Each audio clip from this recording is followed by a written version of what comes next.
Halo semuanya guys, kembali lagi sama gue di sini di cerita apa ya, bisa dibilang ya kita sebut aja aku tolol lah karena ini sejarah juga ya.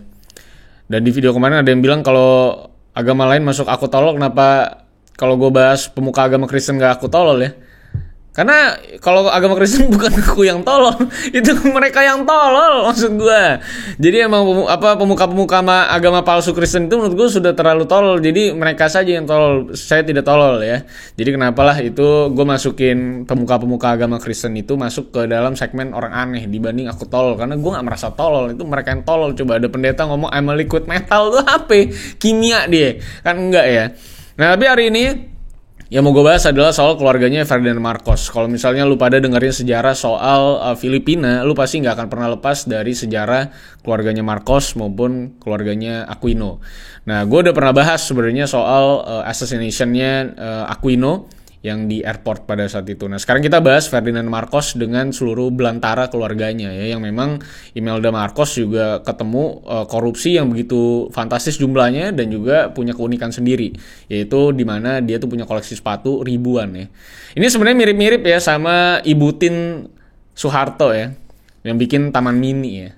Jadi ini juga proyek yang cukup aneh karena memang pada saat itu Taman Mini dibuat dalam kondisi ekonomi Indonesia yang lagi berantakan, terus Ibu Tin merasa bahwa oke nih, kayaknya kita oke nih bikin Taman Mini nih gitu ya. Nah jadi mirip-mirip nih keduanya. Tapi enggak lah, Ibu Tin baik banget ya menurut gua mah. Top, keluarganya Pak Soeharto mah tidak ada masalah saya ya. Tapi intinya mari kita bahas ya soal keluarganya Ferdinand Marcos dan terkhususnya adalah Imelda Marcos yang akan kita bahas di Aku Tolol kali ini. Dan jangan lupa like, share, dan subscribe kalau misalnya kalian suka dengan video-video gue. Dan silakan follow gue di @valsantosa kalau misalnya kalian mau referensiin gue beberapa hal yang bisa gue bahas di video selanjutnya. So let's begin the video guys. I lost myself. I waited still for a glimmer to arrive. I know it will. Oke, video soal keluarga Ferdinand Marcos ini itu bakal gue awalin dari dianya sendiri dulu lah, sebelum ke anggota keluarganya yang lain ya. Jadi Ferdinand Edralin Marcos sendiri itu lahir pada tanggal 11 September 1917 di kota Sarat, Ilocos Norte, Filipina.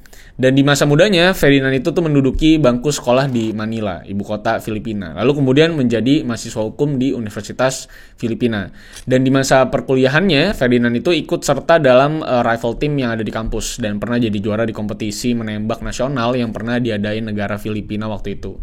Tapi sayangnya memang bakat menembaknya itu jadi image yang cukup jelek waktu dia dengan ayah dan kedua pamannya itu dituduh menjadi pelaku kasus pembunuhan Julio Nalundasan, yang pada tahun 1935 itu baru aja kepilih jadi presiden. Julio sendiri tuh terpilih jadi presiden Filipina setelah mengalahkan Mariano Marcos yang adalah ayah dari Ferdinand Marcos sendiri. Dan persidangan tersebut itu diawali dari kesaksian Calixto Aguinaldo yang pada waktu itu mengaku ada di TKP saat pembunuhan tersebut dilakukan.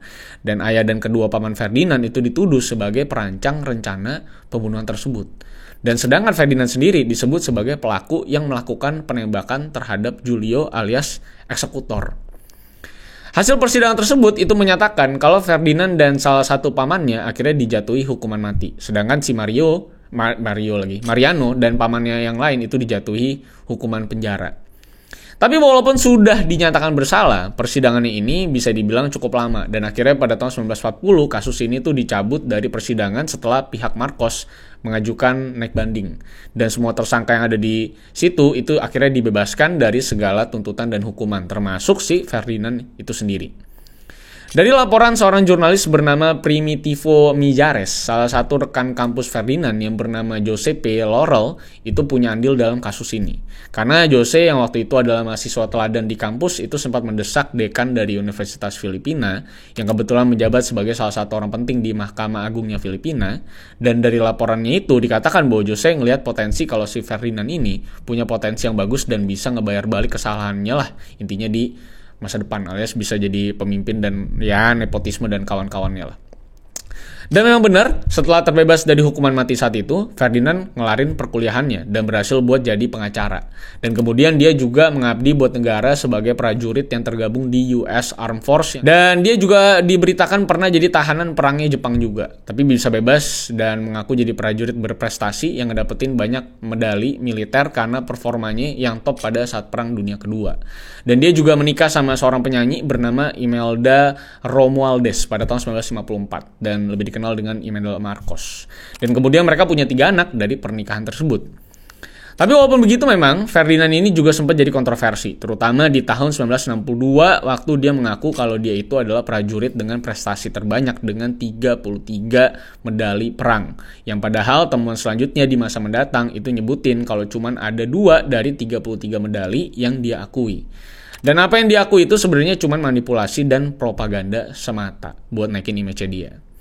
Nah, kebebasannya dari tahanan Jepang juga jadi kontroversi lain pada tahun 1986 ketika Washington Post itu memberitakan kalau dia itu bisa bebas dari Jepang karena ayahnya diduga bekerja sama dengan pihak militer Jepang sebagai wartawan. Tapi balik lagi ke masa setelah Perang Dunia Kedua selesai, waktu itu Amerika ngasih kemerdekaan ke Filipina pada tahun 1946. Dan Ferdinand sendiri itu berhasil menjabat di jabatan lama ayahnya, yaitu jadi anggota dewan di Second District-nya Ilocos Norte. Dan di tahun 1949, Ferdinand juga berhasil buat menjabat di bangku DPR-nya Filipina sampai tahun 1959. Karirnya setelah menjabat di kantor dewan juga jadi makin cerah ya dengan berbagai kursi yang dia berhasil dudukin. Dari mulai juru bicara berbagai divisi penting sampai jadi presiden senatnya Filipina.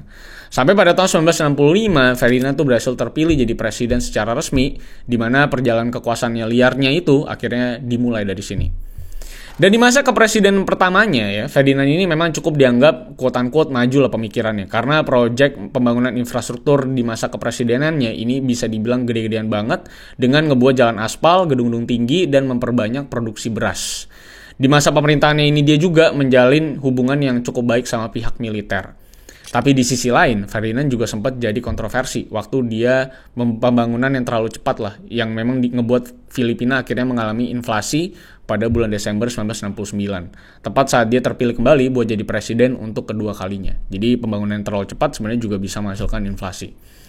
Tapi dengan segala kontroversinya ini ya, Ferdinand tuh bisa dibilang jadi semakin liar dengan keputusannya pada tahun 1972. Karena di tahun tersebut, Ferdinand yang emang dekat sama pihak militer Filipina itu menerapkan sistem martial law atau darurat militer yang menaruh otoritas militer sebagai kekuasaan tertinggi di negaranya. Kenapa bisa dibilang liar ya? Karena memang semenjak darurat militer ini diterapkan, pergerakannya di pemerintahan juga jadi liar.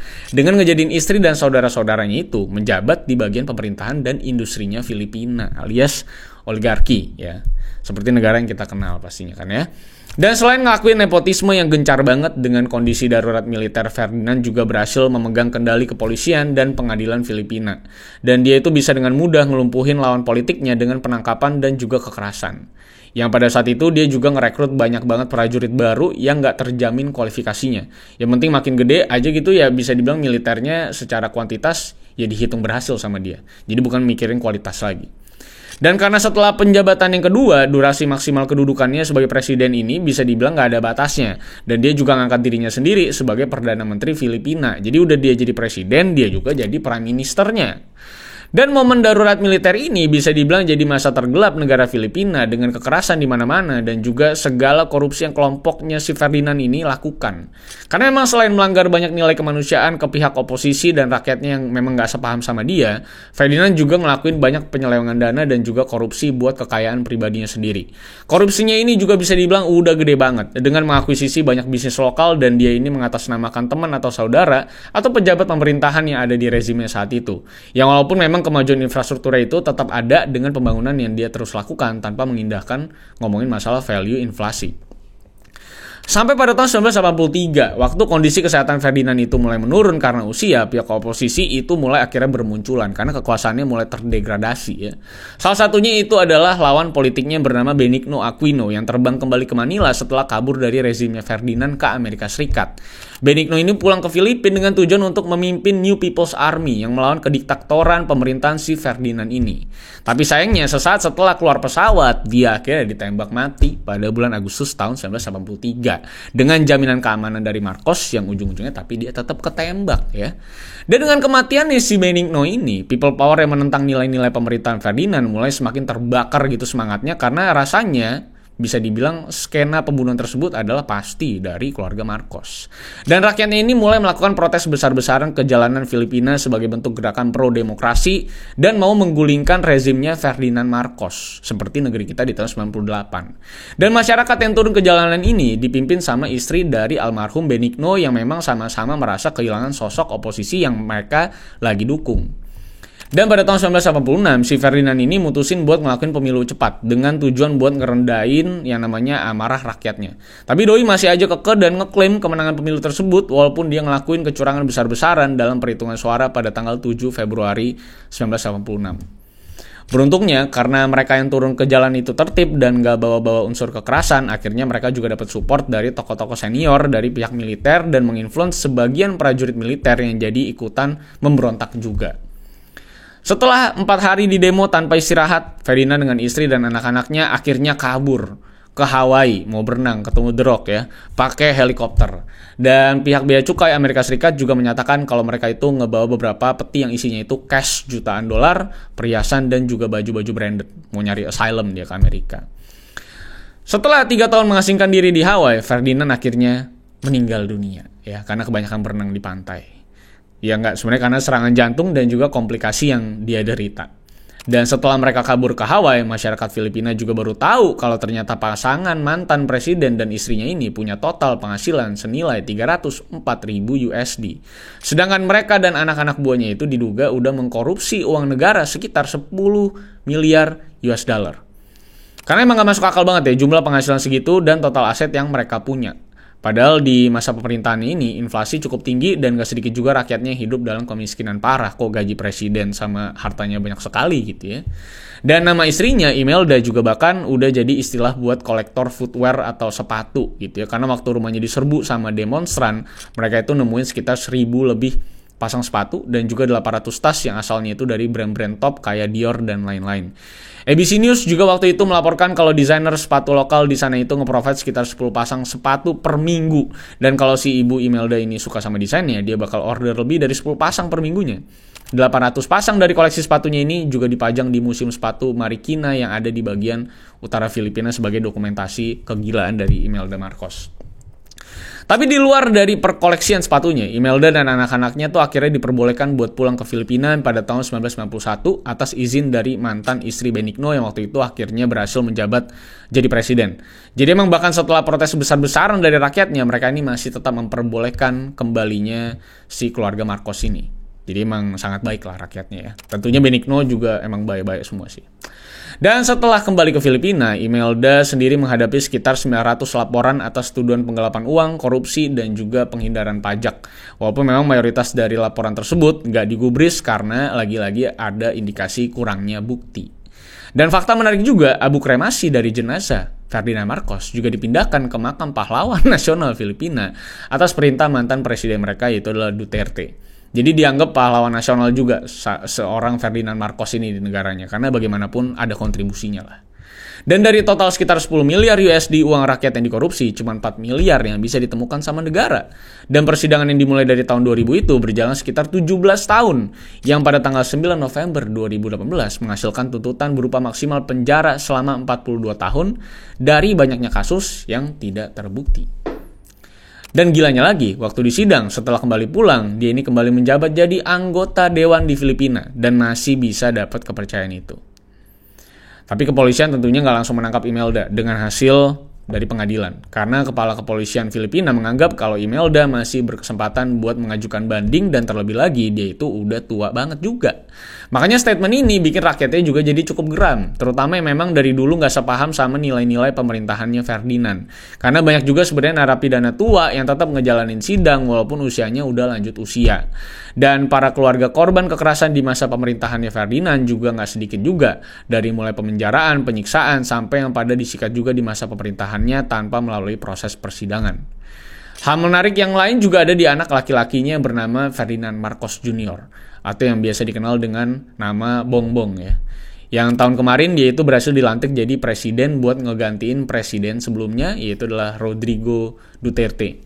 Ferdinand Jr. juga populer di kalangan anak-anak mudanya Filipina karena emang aktif banget di sosial media. Walaupun dia juga sempat dikritik karena dianggap memuji peraturan yang berdiri di rezim ayahnya yang cukup kontroversial. Dan ada juga yang beranggapan kalau dia itu memanipulasi fakta-fakta tentang martial law yang terjadi di masa pemerintahan ayahnya. Ya tapi balik lagi ke kinerjanya juga ya. Kalau emang masyarakatnya sekarang setuju sama kebijakan-kebijakannya dan bisa dihitung sebagai membangun negara, kenapa nggak juga buat dipilih jadi pemimpin negara? Di luar apapun yang dilakuin sama ayahnya dulu dan visinya juga buat memberdayakan sumber daya di Filipina supaya bisa jadi negara yang mandiri khususnya dari sektor pangan. Dan selain pangan, dia memang juga mau mengkonstruksi kurikulum sekolah di sana supaya jauh lebih maju. Dengan Sara Duterte yang adalah anaknya Rodrigo Duterte sebagai ketua sekretariat pendidikan. Jadi ada koneksi ya. Sambung menyambung gitu ya. Nah itu adalah kisah dari keluarganya Marcos. Sebenarnya kalau lu mau baca papernya banyak banget laporan papernya. Lu mau ngomongin dari Amerika bikin paper, Filipina bikin paper soal keluarganya Marcos. Sebenarnya laporannya sangat panjang ya. Sepanjang laporannya soal pembunuhannya Munir. Nah itu sama panjangnya sebenarnya. Kalau lu baca pusing sebenarnya ya. Tapi kira-kira itu ya cerita singkat dari Imelda Marcos dan juga Ferdinand Marcos dan bagaimana tiraninya sampai detik ini masih terasa di Filipina. Sebagai negara yang menurut gue cukup punya banyak sejarah kelamnya dan hampir mirip-mirip sebenarnya sama Indonesia. Kalau kalian punya komentar, kalian punya pengalaman terkait, mungkin kalian pernah tinggal di Filipina gitu kali aja, bisa drop di kolom komentar dan silakan berdiskusi. Dan terima kasih sudah nonton sampai akhir. Jangan lupa like dan subscribe. Kalau misalkan kalian suka dengan video kali ini, silakan juga follow gue di @rivaldosantosa. Kalau misalkan kalian mau kasih gue referensi beberapa hal yang bisa gue bahas. So terima kasih sudah nonton sampai akhir. Sampai jumpa karena masih banyak hal yang menarik yang bisa kita bahas. So see you on the next video guys. I lost myself. I waited still for a glimmer to arrive.